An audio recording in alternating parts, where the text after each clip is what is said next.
Every man carries a circle of hell around his head like a halo. Every man has to go through hell to reach his paradise.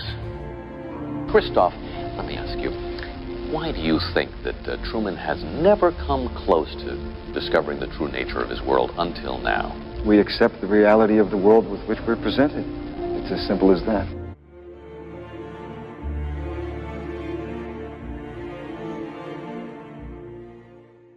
Hello, my friends. Welcome back to episode 6. This is story time. And what we've covered so far is in the first episode where we really started talking about my story, you were introduced to my father through episode 3, The Road to Ruin, and how he got into it and how Scientology basically came into our family. In the next episode, we covered my actual family history, like who are these strange creatures called my parents and my sister. Not that they're strange, it's just we had this strange element in our family. And then on the next one, that last episode on the story part was kind of a dedication to my mother. So now that you know about my family and my family history, let's get into the story of what it was like for me actually being a Scientologist and growing up in a Scientology indoctrinated family. As I mentioned in the previous episode, I knew that Scientology instinctually was evil and stupid and something that I didn't want to have anything to do with, and it was something my dad was into. It wasn't at all my thing. So how on earth did I go from telling my parents to basically go fuck themselves when they would bring up wanting me to do Scientology to becoming a dedicated member for about 15 years, where, like I said before, you couldn't have gotten me away from that belief system with a fucking crowbar. You know, it was a miracle that I got out of it, because once the mind control, once you fall for it and you go deeper and deeper into it, I really feel lucky that I got out of it, and I really sympathize with the people that are in it, because it's very, very difficult to undo something that you've been programmed so deeply to believe in for so long. And you kind of need a miracle or a smash over the head or something tragic, unfortunately, to happen in your life to have a chance to get out of it, I feel, because otherwise, short of hitting rock bottom in some way, you're probably not going to be able to get out of it if you fall into it. So the reason I called this episode Marijuana Sauna is because the point where I actually got into it had to do with weed and the purification rundown, which is the sauna. The purification rundown is one of the very first steps that you do in Scientology in order to be able to go on to the auditing. I ended up doing that 3 times. And the first time that I did it, it was part of getting up to auditing and to be introduced to that side of the bridge. And that happened when I was quite young. The second one I did, I actually ended up smoking weed on it. I would get high in my car, and then I'd go in to do a drug rehabilitation program. And then on the third one, I had to do it again because I told them that I did that. It was a miracle that I passed that, by the way, that test that they give you, because I was stoned the entire time I did the Purif. And when you hold their e-meter to a test at the end saying, yeah, I completed it, the e-meter should pick up on the fact that you're fucking lying. I'll talk about that story when we get up to that part. And the third one that I did, like I said, I did it properly because I had told them, yeah, I kind of smoke pot. That's a big deal, by the way. I got kind of in trouble for that. That's definitely something that you don't want to do. So marijuana sauna has to do with hopefully getting up to the point where, because what we've covered so far is the ages between, well, basically we've only covered when Scientology came into my family and how that it had an effect on me as a kid and a little bit in my teenage years. But let's try to block this part of the story off where you have a little bit of idea, you have a little bit of an idea now about how Scientology came into my family and then some of the effect that it had on me when I was younger. And we haven't even got up to the part where I actually become a Scientologist. And that was around 19 or 20, maybe 21. Let's just say my early 20s is when I actually took to Scientology. But there's a specific event that had to do with weed and the Purif that led into that. So we'll probably get up to that point or somewhere near it. And then finally, we can get into the 15 or so years that I spent being a 100% dedicated Scientologist. Because once that incident happened with the weed and the purif, I was in it. I dedicated myself to it, and I was completely gung-ho, as they say, about it. Okay, so after my dad got into it, brought it into the family, and my mom took to it after about 2 years or so, here's how it was first introduced to me. The very first experience that I had was TR0. That was actually covered in the last video, the technical video that we did that talked about the training routines. Like I said, the very first thing that you usually do in Scientology, not always, is the communication course.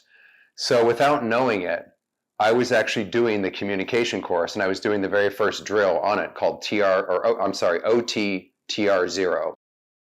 These terms are so stupid, but we really need to actually get to know them in order to understand this. So without knowing it, my parents said, I didn't know what Scientology was. I knew they had a fight about it, and they were cool with it now, and they were both kind of into it. So then it became like, Doug, why don't we just take you down to the Ventura mission? I lived, by the way, in Camarillo, California, and Ventura was about 30 minutes away, and that was the nearest mission that they have. They don't have missions anymore, as far as I understand. They only have organizations. Since David Miscavige took over, he's been trying to build orgs, but they used to have this incredible mission network. And this Ventura mission was run by some very special people named the Steiners. I don't want to get into the Steiners or too much of the mission now because that's a separate episode, but I have a lot of fond memories of going down to this particular mission where I did my first drill at. And like I said, that first drill, I remember I was taken into the back room. It's a mission that's really small. It's kind of hidden off of one of the streets in Ventura. It looks, it doesn't look weird or threatening like some of the orgs do it out here in Los Angeles. I mean, some of them look so ominous and imposing. You'd be like, fuck no, I'm not going in there. But this thing looked really gentle and welcoming. So I remember walking into the back room late at night, or not late at night, it was probably like 8 or 9. Actually, it would have been earlier than that because they end off at 10. You have to be sessionable each time that you do a course or an auditing session. So it wouldn't have gone past 10. That's when that's when you can't kind of do auditing or courses anymore because the body starts to die down and you have to get recharged to do your next session the next day. Anyway, so I go in the back room probably around 6 or 7 at night, and I'm introduced to Jim Hamry, who I'll have something to say about, and some of the other members. And I just remember my parents being really excited and encouraging. Like they were so excited that it got me down here. I was finally going to do my first course, and I could feel their anticipation and apprehension as to whether or not I was going to take to this, because I was a really rebellious kid. I mean, I definitely wouldn't have wanted to raise myself. I feel bad for my parents, honestly, because I was a handful. I probably still am, but I think I've improved a little bit. Anyway, so they were just trying to calm me down, get rid of my anger issues. And of course, what they were doing and introducing me to was only going to increase them and was the last thing you should do with a kid. But they didn't know any better. They still don't. So anyways, I remember closing my eyes. What you do in TR0 is you close your eyes and you sit about a foot away from another person. And the whole idea is to just sit there and be able to clear your mind. And as they say, be there comfortably. Your mind isn't wandering. You're not thinking about other things. Your ass isn't on fire sitting there because you have to do this for a couple hours on end. I mean, I didn't pass it until I was like an hour and a half, 2 hours deep into just sitting there. And there is a certain point. I did this day after day, week after week for a few weeks. This is my very first experience in Scientology. So I didn't know what I was doing. I didn't even really understand the drill. They just said, sit here with this other person across from you, close your eyes, read the instructions that you're supposed to follow. And this is the goal that you're going for. The end goal that you're going for is to be able to be there comfortably. And honestly, I had a major win, as they say, from doing that. There was 2 elements to when I completed TR0, because you have to complete it to go on to the next one. It was a very bizarre feeling because of what you do, the meditation mode that you go in, of actually calming down. But I felt I only understand this now, by the way. Being outside of this and looking back, everything makes so much sense, and it's easy to analyze what I was thinking then.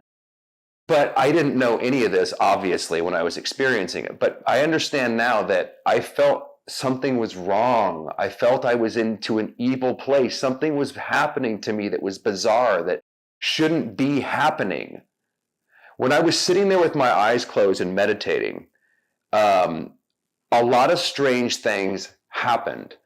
You'd have to actually try it. I don't recommend it, but you'd have to actually try it yourself to appreciate all the different thoughts, the body somatics that turn on. These are all Scientology terms, body somatics and turning things on. When they say turning things on in Scientology, that means you re-stimulate it, which is another Scientology term. Sometimes it's hard to figure out the fucking English words for all these things. It took a long time to understand what an English translation for this would be. Let me make it simple. You're obviously you're going to get really uncomfortable if you try sitting there. Your ass is going to be moving, and if you move at all or you think any thoughts, you flunk. You know, the person, the supervisor that watches both people that are closed will come by and say, "Flunk, start." You twitched, so you have to literally be able to sit there, for an hour or two at a time, thinking no thoughts. Your body's not moving, and after doing this for weeks, for hours and weeks on end, I finally had what they call in Scientology a major stable win. And that's when you pass the thing. What's actually happening is this is the very first step of shutting down your ability to think critically. Your critical thinking is being shut down. And as we go on to the TRs, on the technical videos, you'll understand more of how this works. But I sensed that something wrong was happening, even though when I finished, I wasn't thinking any thoughts. That had never happened before. Maybe not totally, because that might be impossible, but I just wasn't thinking about the day, all the things that I was thinking about the weeks during this drill. I finally was just numb. I was in another place. And I raised my hand and I said, I fucking passed this. I don't know what the fuck happened, but something happened. And they said, well, tell me what happened. And you don't have to give an exact right answer. They're just looking for you to be blown out of your mind, to have a smile on your face, and to have a win that you share with them. And the win I had was, wow, I'm not thinking any thoughts like it says here. My mind is cleared, and I can literally just be here comfortably. Now that had a pretty impressive, effect on my anger issues. I mean, I still I've only gotten rid of my anger after the last couple of years, just from deprogramming from all this shit. I don't feel all riled up anymore, but for most of my life I have. And so it didn't solve that, but it definitely put me a little bit more in control of my mind. And like I said, I also felt fucking strange. When I think about the experience of my very first experience of doing OTTR0, and then the other courses that I did, and then the next experience we're going to talk about is how my dad would take me down to the Santa Barbara org and use me as his person to do his auditing on. He was training as an auditor, so he'd have me sit there and he would use me as a guinea pig. What I remember between my very first experiences when I was 9, 10, 11, 12 years old, somewhere around there, when I got into my teenage years, that's when I really started to rebel against Scientology and start to kind of figure out what it was. But early on, it was being coaxed down there for reasons I didn't understand. The entire experience before my teenage years, I felt like something was really creepy in our fucking family, and that there was something creepy about Scientology. Sometimes there would be Sea Org members. Those are the people dressed up in the Navy uniforms. It would come down to the Ventura mission because it was a very impressive mission. It always had some of the highest statistics according in the mission network. So it was very highly looked upon and run by two ruthless, interesting, amazing people, the Steiners. So anyways, that's the overall feeling that I had. And I've learned since then to always trust my instincts, because even though I couldn't articulate as a kid what was happening, of course you can't, I knew instinctually that this was wrong. My next experience with Scientology, after initially doing the TRs or training routines, which are part of the communication course, as well as other courses, involved going down to the Santa Barbara org. As the years progressed and my dad got more and more into Scientology, he became what's called an auditor. That's where you learn how to be another hypnotist to hypnotize another victim of Scientology, basically. Of course, you're never told that. You're told you're becoming more able, you're becoming smarter, you're improving your IQ and your intelligence. All these claims are made, but you're actually just being made into a hypnotist. So that's what my dad was doing, and he was going down to the Santa Barbara org in order to do that. And he needed a guinea pig, me, to do these auditing lists on. We're going to talk about auditing for sure and delve massively into that in one of the technical videos. But to keep it simple, you have an e-meter in front of you. My dad had an e-meter in front of him, and he had these lists of questions. And all the questions on the list that you ask the pre-clear are worded in such a way to get your imagination and your mind stimulated in a way where you can kind of be controlled as long as you don't know what's happening. For example, one of the questions is, from where can you communicate to a dog? Find something in this room that's really real to you. So there's an idea of the catchy question, shall we say. So my dad needed a guinea pig, i.e. me, to run these lists on while he was learning how to be an auditor. The way I was coaxed into this was I was getting more and more, as I was doing Scientology as a kid, from the TRs on, I was starting to figure out more about what this is about, obviously, because I was experiencing it. So the older I got, the less I wanted to do it, because the more I sensed something was wrong. So by the time I started going up to the Santa Barbara org, it's probably between 12 and 14, right before my teenage years, when I started to rebel against this. So what my dad would do, I loved video games and was addicted to them, and there was an arcade right across the street, this amazing arcade. And he would say, hey, I'll give you a shitload of quarters if you just come down and do this. He didn't really explain what the hell it was. I didn't even know what the fuck I was doing.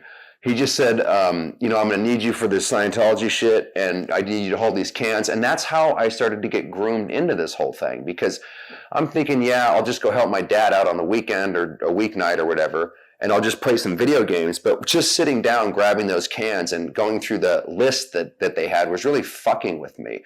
And when we talk about the auditing in the technical video, we're going to get into that big time, because some of the... And just as a little example, there's a children's security check where L. Ron Hubbard asks the most outlandish questions, or has the auditor ask the most outlandish questions to a child. That's one of the lists that my dad was practicing on with me. Another one, oddly enough, was a whole track sec check list, I believe, because I remember being asked as a kid if I've ever pulled the air cover off of a planet. And briefly, to make sense of that, it's considered that you're spiritual beings in Scientology that have lived many, many lifetimes before. So it's already a given that you're all powerful. And I'm not a kid. I'm an all powerful being that already knows. Therefore, last lifetime, I could have actually, just with my mind alone, pulled the air cover off of an entire planet and caused all the people to suffer and die. And that's one of the questions that I was asked as a kid, as something that I might have done wrong in a past life. So there's a little introduction to the insanity and where you could actually really do some damage, especially to a fucking, 12 or 13-year-old going into this mind warp. So again, just like the TRs, where I thought I had a big win, I also felt something fucking weird was happening. And also, now that I'm out of Scientology, it's so obvious that, and we will get into this as we go on, there's really a disgusting energy that was always a part of my life just by having that in my life. And as I've deprogrammed more, I don't have that horrible feeling. And I don't even know how to describe it, but it's like something's on you, that the only way to get it off of you is to remove yourself mentally from that mind control. So anyways, it's so mind-blowing doing these videos and reliving some of this. Although I have a lot of distance from it, as I look back on this and as I relive it, it's really amazing just how fucking clever the trap is, how innocent it can seem, especially when you're doing the beginning courses. Because all you're doing is just communicating to a person. You're sitting there with your eyes closed. How could you possibly be damaging somebody? But looking back at it and talking about this strange, horrible, disgusting energy or feeling that I had on me for most of my life, and then being able to recognize that because I don't have that anymore, it's really such an insidious fucking cult. It really is. It should have been disbanded a long time ago. Anyway, so that's basically what went on. You know, I was used by my dad, not because he's trying to harm me. He was, you know, thought he was doing something good. And I was used basically to be introduced to Scientology through helping him out through his auditing, and then doing it myself through the courses. And then what ended up happening after that in my teenage years is I got sick of this. And my dad also got more and more into it. And the more he got into it, like I've said a million times, the more it spreads or needs to be spread like a virus, because you become a devotee, a fanatic about getting other people in. And when you become a Scientologist, you're very carefully drilled on how you must get other family members and friends in, even though you pretend that you're never trying to do that. It's very organized into, it's not just about one person getting into it.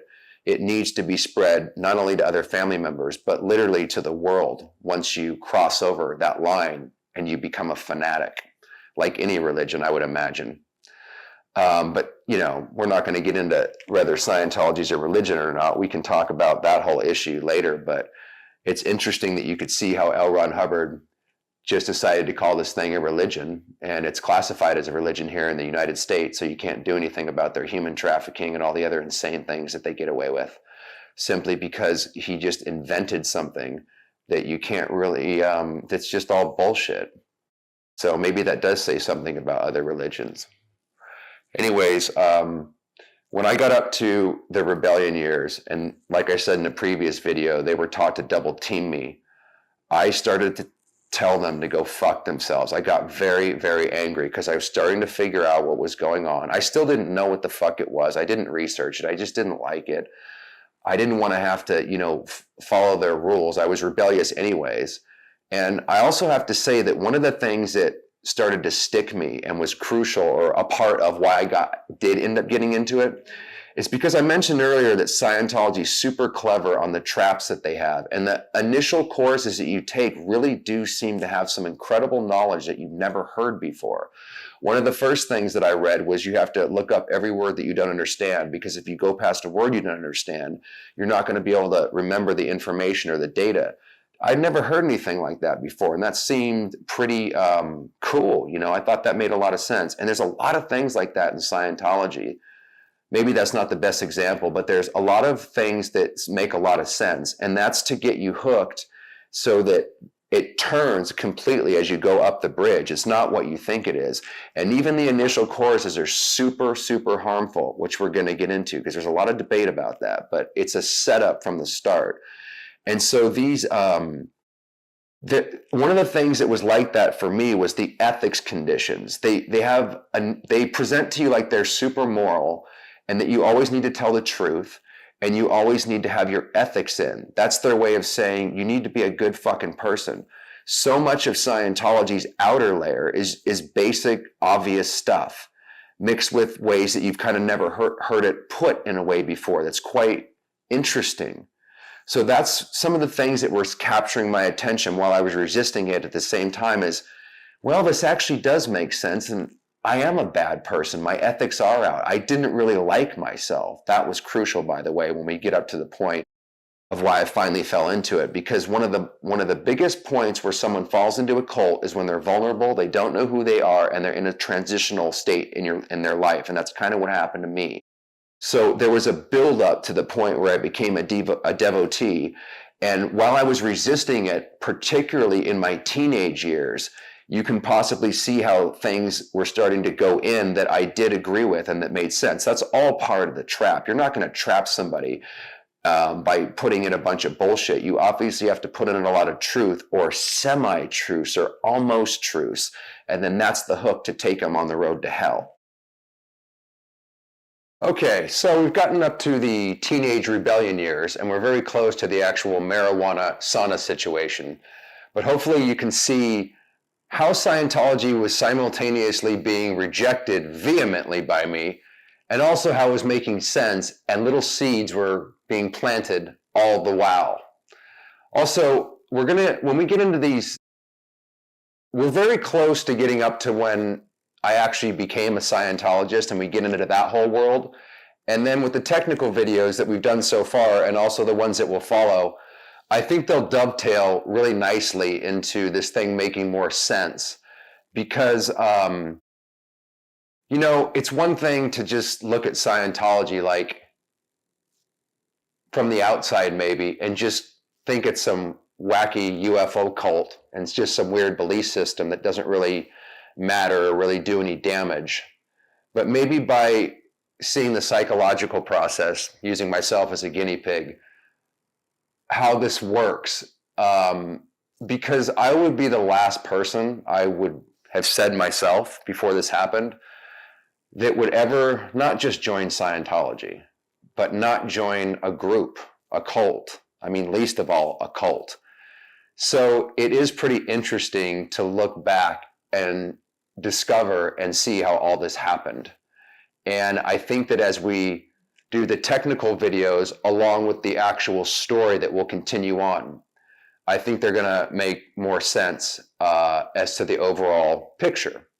So anyways, friends, I hope you're doing well out there. And until the next one, stay safe and stay sane.